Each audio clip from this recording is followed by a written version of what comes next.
What is going on, everyone? My name is Andy. Welcome back to another FPL video. In this one, it is Game Week 17 transfer tips. Now, I know we are not making traditional transfers this week. We are essentially on a wild card, but there's lots of FPL managers out there that have hit the confirm button on certain transfers, both in and out of their squad, so we can see who is looking popular, and it is those players I want to talk about in this video. And I would say at least 4 out of the 5 players we're going to discuss have not had a huge amount of airtime on the channel in the last week, so it's a good opportunity for me to give my opinion on those players. So if you enjoyed the video, make sure to give it a like, hit that subscribe button if you haven't already, and let's talk about Ivan Toney. Now, for a lot of squads that I'm seeing on Twitter and on YouTube and posted in the comments and stuff like that, people are going for a 3-4-3. So there's 3 forward spots. We know that one is taken up by Haaland. For a lot of people, one is taken up by Mitrovic. And then you've got a free slot. So it could be Darwin Nunez, Nketiah, Martial, Wilson, and obviously Ivan Toney as well. They're kind of probably the main players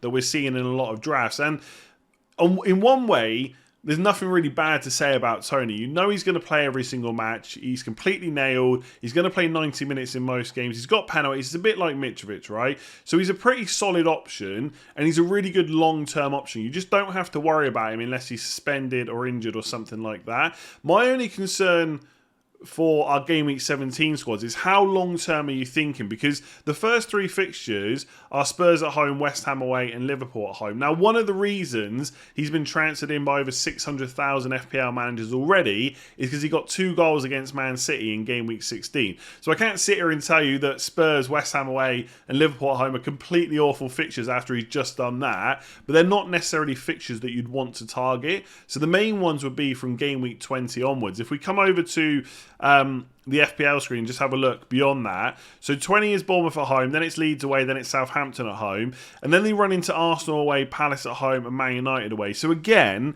Ivan Toney can cause any team's problems. Certainly Man United, maybe even Arsenal as well, but they're not necessarily great fixtures. So I feel like you're pinning a lot on these middle 3 fixtures, 20, 21 and 22. And again, he's one of those players where I wouldn't sit here and argue with you that you definitely shouldn't own him, because he is a good pick, right? He's solid, he's nailed on, etc, etc, all the penalties and all that good stuff. But I would question whether he's the best pick for 7.4 million, unless you definitely know you're going to keep him to at least Game Week 22. Because if we come back over to the FPL screen here and go to Newcastle, Callum Wilson is exactly the same price at 7.4 million. And their fixtures aren't necessarily super easy, but I would say from Game Week 17 to 19, Leicester away, Leeds at home and Arsenal away is probably slightly better. Newcastle obviously done really well so far this season. All those things I've said about Ivan Toney pretty much apply to Wilson. Nailed on, going to play decent minutes. I know fitness is not necessarily always a big positive with Wilson, and he did play 45 minutes against Southampton, only 14 minutes against Chelsea. So we'll have to see if he's fully fit coming into Game Week 17. But when he is, you can see here from like Game Weeks 10 to 14, 83 minutes, 77, 86, 87, etc. And he should keep penalties. Obviously, one thing we haven't really seen from Newcastle yet is when Wilson, Isak, Almiron and Saint-Maximin are all fit at the same time. How does Eddie Howe fit them into the side? Do some of those players take points away from Callum Wilson, etc.?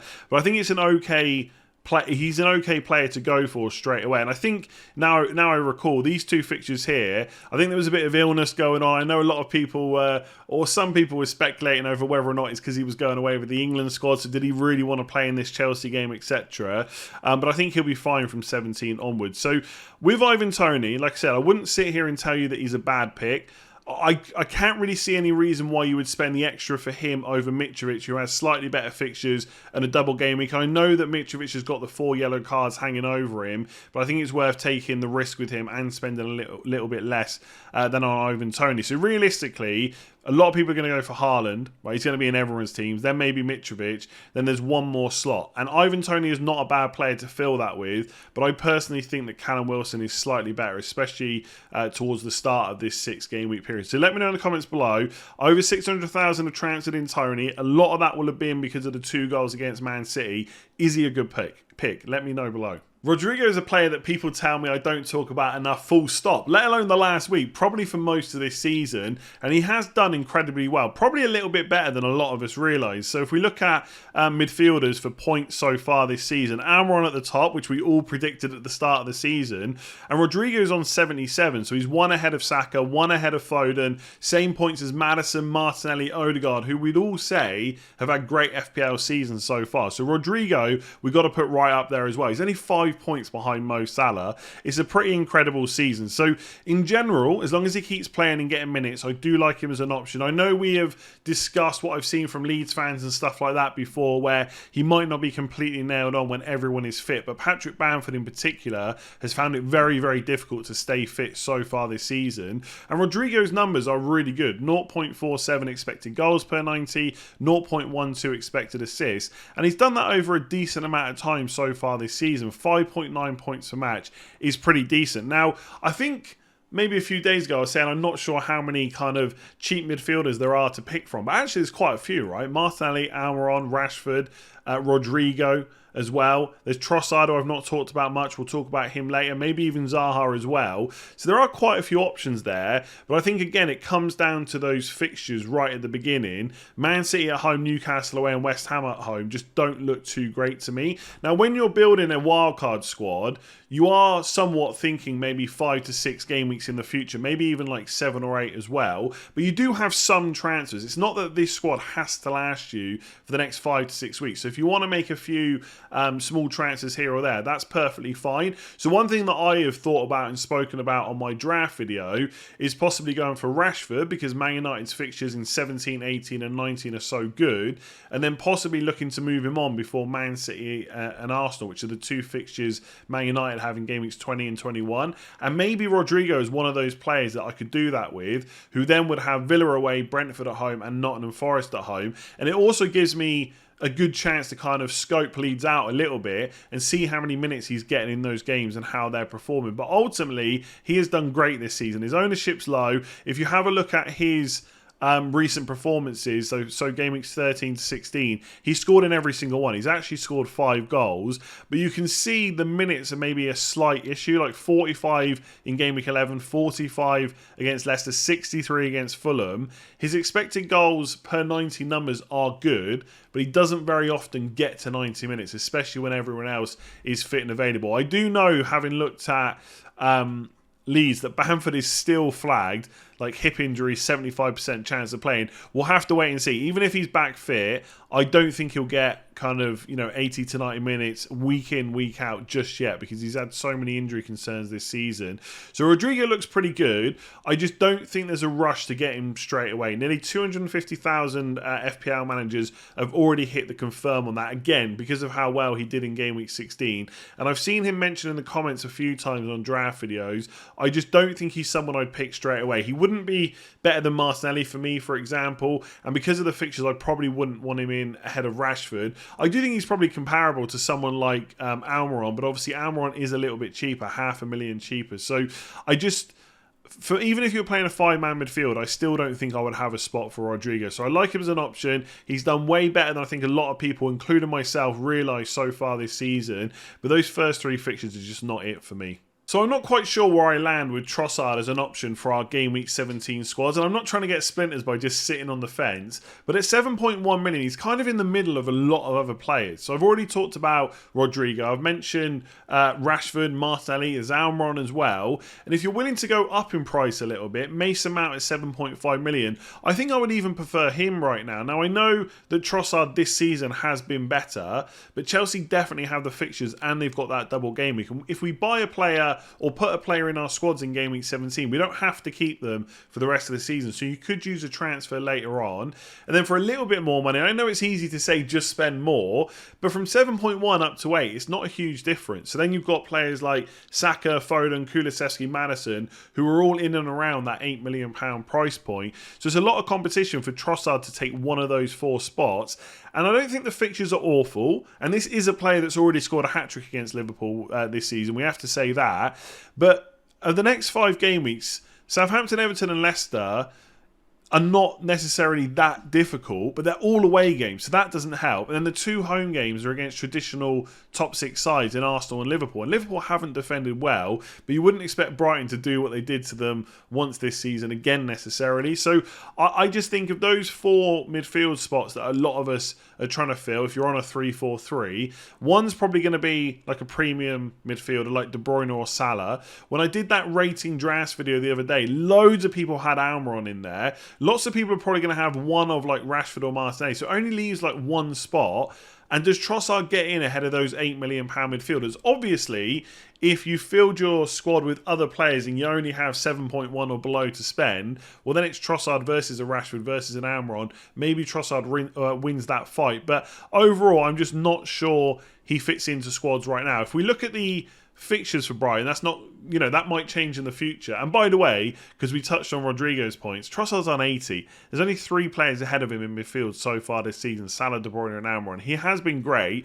I think a lot of people got stung in game week 12, so I went for the 1 week punt. He got nothing against Nottingham Forest. I'm not sure how.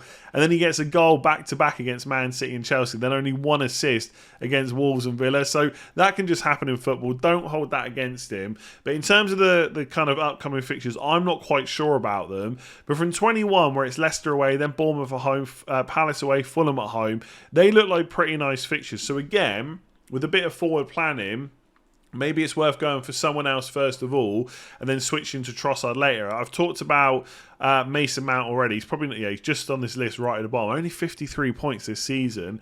But I feel like Bournemouth, Forest, take a gamble on the double game week, then Palace at home. Go for Mount first of all and then possibly look to switch to Trossard in 21, where he's got Leicester away and then Bournemouth at home, then all those other fixtures that I mentioned. Again, it comes back to that kind of strategy question mark that I talked about earlier, that you can't just plan to transfer out every player in like 2 to 3 games. There's just not enough transfers to do that, but you can prioritise which players they are. Like if you're going to start with Haaland and Mitrovic and Cancelo, they're all players that you're just going to stick in your squad for the medium to long term. These players like Mason Mount, like Rashford, maybe they're the ones that you use the transfers on in a few weeks. So I like Trossard. He's been brilliant so far this season, pretty consistent, the numbers are looking good, etc. 7.1 million is not too expensive. But I just think it's an awkward price point, but there's just so much competition. I'm not sure he gets into the 4 best midfielders for our Game Week 17 squads. So I know I've talked about Arsenal quite a bit, but I wanted to go over their defence again because a lot of people are going to be coming back from the World Cup break having not necessarily watched all the videos from last week. And in general, Arsenal defenders are just really popular transfers in. So Ben White has had over 235,000 so far this game week. But if you look at total transfers in for defenders, right, and this is in order for this week, and the numbers are pretty close all round. Dallow's at the top, then it's Castagna, then the next 3 are all Arsenal. Ben White, then Gabriel, and then Saliba, and for good reason. So I looked at the expected goals conceded numbers so far this season per 90 minutes. Arsenal are at 0.74. That is extremely good. To put that into perspective, Man City, the best defence in the league, are at 0.69. Now, if I had some money to bet on which one of those 2 teams will keep it up, it would of course be Man City because they've done it for season after season, but you cannot take away from the fact that Arsenal have been brilliant so far. So back in their defence looks really good, and I do think on paper, like if I look at the next 5 game weeks, I think that Newcastle, Spurs and Man United can all score against Arsenal, and West Ham and Brighton would have a good chance as well. But if they can keep performing at the level they have so far, there are a few clean sheets in there. I do think from an attacking perspective, it's not quite there for Ben White. Like obviously he's been playing as a right back. He's usually a centre back. The numbers are okay. 0.08 expected assist. It's all right. But I think, again, if you go back to the fact a lot of people are playing 3-4-3, he's not the most exciting defender to have to play week in, week out. So for me, at 4.7 million, he's someone that you can just keep on the bench and play him when you need to. If someone else is injured or suspended, or they've just got a fixture where you absolutely want to play him in. But I look at those fixtures, even for the next 6 games, I wouldn't say they've got a fixture like that. Like, Arsenal are perfectly fine to just play every week because their defence has been so good. But the excitement factor for Ben White is just not there for me when you can get like Reece James or Trippier or Cancelo, even Trent Alexander-Arnold, who I know are all more expensive, but sometimes it's worth paying that extra for. So if you were going to go for a defender, that you wanted to play every single game because you just want to back that defence and maybe get some attacking returns, for me it has to be the one just behind Ben White, and that is Gabriel. Obviously wasn't away for the World Cup or anything like that. 5.2 million, it's only $500,000 more. I do think it's worth it because his goal threat from set pieces is really good. So he's someone you could go for. They do have a double in 23, but I wouldn't worry too much about that. We've got quite a bit of time until we get there. You can always bring an Arsenal defender for that, and if you want to. But Gabriel's got to be the one for me. Saliba is on 4 yellow cards. The goal threat for Gabriel is better. And if you haven't already owned Saliba, you know, since earlier on when he was a bit cheaper, he's now more expensive than Gabriel as well. So for me, there's absolutely no reason to go for him over Gabriel. So Arsenal defenders in general, good options. Don't think they're must-have because of the fixtures. But on the flip side, the defence is good enough that it can get clean sheets in some of those games. So I like them as an option. I think someone like Gabriel over a James or someone like that is just a solid, consistent option that doesn't really have the injury concerns. Is playing for one of the best defences in the league and can get you a return. It's just maybe not that exciting. But sometimes you don't need the exciting picks. You just need the safe and solid picks. And Arsenal defence are definitely that right now. And then you've got Zaha, poor old Zaha, and I say that because it just feels like whatever he does, it's not enough for us as FPL managers. And you can see the frustration, nearly 300,000 transfers out already this week. He's the 12th highest scoring midfielder. He's got 6 goals and 2 assists already this season. He hasn't been bad at all. Early on in the season when we were first looking at him, his expected goals per 90 numbers were pretty decent. They have come right down. He hasn't kept up that level of consistency. We also know that he is their penalty taker, but he's not necessarily great at them. So even when he steps up to take one, you're not that confident. But he's still put up 4.9 points per match, which isn't that bad considering he's 7.5 million. But it just falls into that same conversation as with Trossard. Like, is he a better option than Trossard, for example, at 7.1 million? Possibly not, because the first 2 fixtures are good in 17 and 18. You got Fulham at home and Bournemouth away. Then it gets really tricky, really quick. And I think the same thing happened towards the start of the season, where Palace had Liverpool away, Villa at home, obviously not too bad. Then it was Man City as well. They had Chelsea in Game Week 9, Arsenal to start the season off. Not a great fixture. And to be fair, Zaha did pretty well. He scored, 4 goals in the first 4 matches that he played because he didn't play against Man City. So he did all right, but whether or not I would back him to do that again, I'm not so sure. So I think he's a very short-term punt for Fulham at home and Bournemouth away. And there's nothing wrong with doing that, by the way. Again, and I've talked about when to use your transfers quite a lot. If you've got a fairly solid squad that you're happy that most of those picks are okay to keep for 5 to 6 weeks, it's all right to make some short-term moves.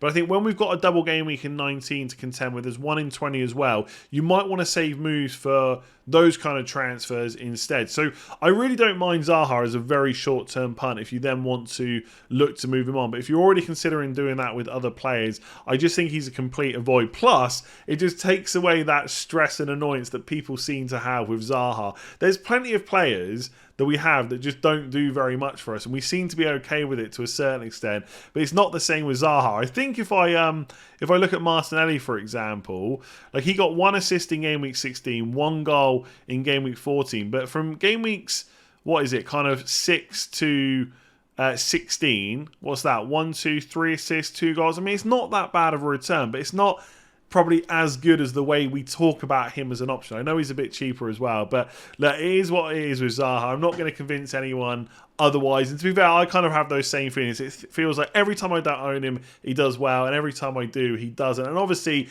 that doesn't matter. That can just happen, right? That's just a coincidence.